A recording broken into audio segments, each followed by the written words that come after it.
நம் ஆண்டவர் இயேசு கிறிஸ்துவின் நாமத்தினால் மகிழ்ச்சியும் சமாதானமும் நம் அனைவரோடும் இருப்பதாக. லூக்கா 2:16-21 முடிய.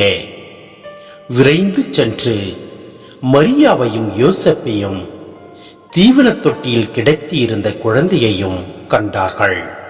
பின்பு அந்த குழந்தையை பற்றி தங்களுக்கு சொல்லப்பட்ட செய்தியை தெரிவித்தார்கள். அதை கேட்ட யாவரும் இடையர்கள் தங்களுக்கு சொன்னவற்றை குறித்து வியப்படைந்தனர்.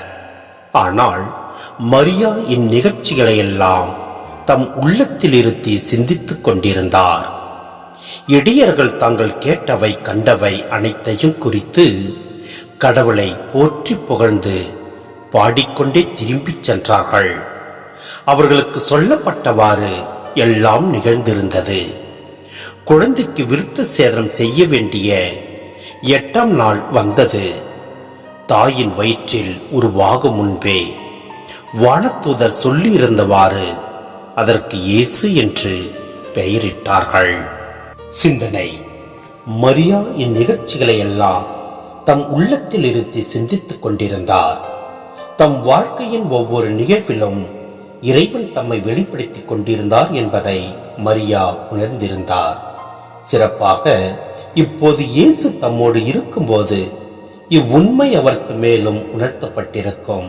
எனவே மரியா யாதொரு மனக்கலக்கமின்றி எத்தகைய ஐயப்பாடுமின்றி பற்றுறுதியோடு நடந்தேறிய நிகழ்ச்சிகள் பற்றி தியானிக்கிறார். இவ்வாறு தியானித்து அவரும் இறைமீட்பு திட்டத்தை படிப்படியாக வேதனை சோதனைகள் வழியாக கண்டுணர்கிறார் எனலாம்.